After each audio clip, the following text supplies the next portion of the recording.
प्रभूचा गौरव असो आत्ता आणि सदा सर्वदा. आत्ता आणि सदा सर्वदा प्रभूचा गौरव असो. यहुदी धर्मामध्ये ज्या ज्या वेळेला संकटांचे प्रसंग आले त्या त्या वेळेला 3 प्रकारच्या प्रतिक्रिया किंवा प्रतिसाद व्यक्त करण्यात आले. पहिला प्रतिसाद होता तो राजकीय स्वरूपाचा, म्हणजे त्यांच्यावरती सातत्याने राजकीय हल्ले होत राहिले.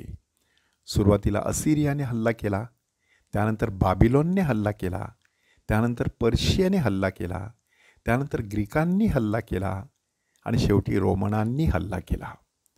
अशा सर्व वेळेला लोकांनी राजकीय पद्धतीने त्याला उत्तर देण्याचा प्रयत्न केला आणि विशेष करून ग्रीक काळामध्ये अशा प्रकारचे 3 प्रतिसाद देण्यात आलेले होते.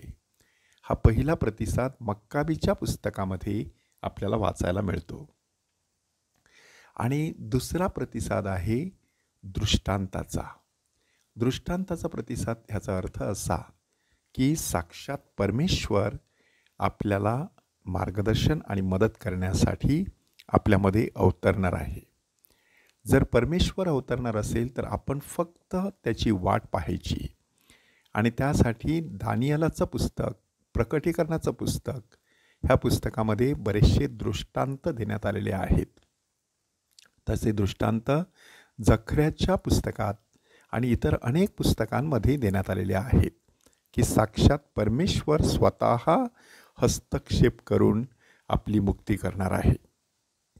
परंतु तिसरा प्रतिसाद होता तो ज्ञानाचा प्रतिसाद होता. ज्ञानाच्या प्रतिसादामध्ये की माणसाने आपल्या अक्कल हुशारीचा वापर करायचा, परमेश्वराच्या प्रेरणेने पावलं उचलायची आणि प्राप्त परिस्थितीतून मार्ग काढण्याचा प्रयत्न करायचा. आणि त्यासाठी योबाचं पुस्तक, उपदेशाकाचं पुस्तक, नीतिसूत्राचं पुस्तक, बेनसिराचं पुस्तक आणि शल्मोनाचा ज्ञानग्रंथ ही सगळी पुस्तकं ज्ञानाची पुस्तकं म्हणून ओळखली जातात. त्यातून ज्ञान पाझरते आणि ते जीवन सुंदर बनवत असते. आजच्या शुभवर्तमानामध्ये दुसऱ्या प्रकारचा प्रतिसाद आपल्यासमोर सादर करण्यात आलेला आहे आणि तो प्रतिसाद आहे दृष्टांताचा किंवा युगाच्या समाप्तीचा. आपल्या उपासना वर्षातील हा शेवटचा आठवडा आहे. येत्या रविवारपासून आपण पुन्हा एकदा नवीन उपासना वर्षामध्ये प्रवेश करणार आहोत आणि म्हणूनच अशा ह्या पार्श्वभूमीवरती पुढील काही दिवसांची आणि त्याही नंतर आगमन काळातील पहिल्या भागातील सगळी वचनं ही युगाच्या समाप्तीविषयी असणार आहेत. ही युगाची समाप्ती नक्की कधी असणार आहे, कशी असणार आहे, ह्याचे ठोकताळे माणूस बांधू शकत नाही, कारण तो सर्वस्वी ईश्वराचा प्रांत आहे, त्याची प्रेरणा आहे, त्याची योजना आहे. आणि म्हणूनच परमेश्वर मात्र कधी येणार आहे, कधी जिवंतांचा आणि मृतांचा न्याय करणार आहे, कधी ह्या युगाची म्हणा किंवा जगाची समाप्ती होणार आहे, हे प्रश्न विचारात न घेता जेव्हा केव्हा हे घडेल तेव्हा आपण मात्र तत्पर असावं, आपण मात्र सदैव तयार असावं. त्यासाठी आपल्याला प्रभू येशू ख्रिस्त मार्गदर्शन करत आहे आणि त्या मार्गदर्शनाचा एक महत्त्वाचा भाग म्हणजे सदैव सावध असायचं, सदैव जागृत असायचं, सदैव दक्ष असायचं.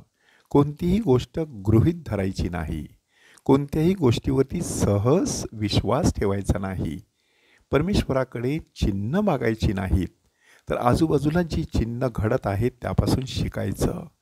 आपल्याच चुकांकडून नव्हे तर दुसऱ्यांच्या चुकांमधून सुद्धा धडा घ्यायचा आणि त्याद्वारे चांगलं जीवन जगण्याचा प्रयत्न करायचा.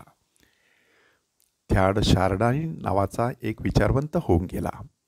त्याने ओमेगा पॉईंट नावाचा एक विचार मांडला. ह्याचा अर्थ असा की डार्विनचा जो उत्क्रांतवाद आहे तोच उत्क्रांतवाद ख्रिस्ती दृष्टिकोनातून पाहिला तर प्रभू येशू ख्रिस्त हा आदी आणि अंत, अल्फा आणि ओमेगा आहे. त्याच्याच द्वारे सर्व काही उत्पन्न झालेले आहे आणि त्याच्यामध्येच त्याची परिपूर्ती दडलेली आहे.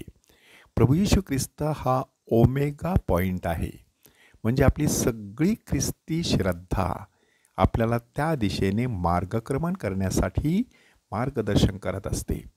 म्हणूनच ख्रिस्त राजाच्या सणाच्या दिवशी ख्रिस्त सभेने उपासना वर्षाचा कळस गाठला. तर आगमन काळाच्या पहिल्या रविवारी पुन्हा एकदा आपल्या उपासना वर्षाचा प्रारंभ बिंदू सुरू होत आहे.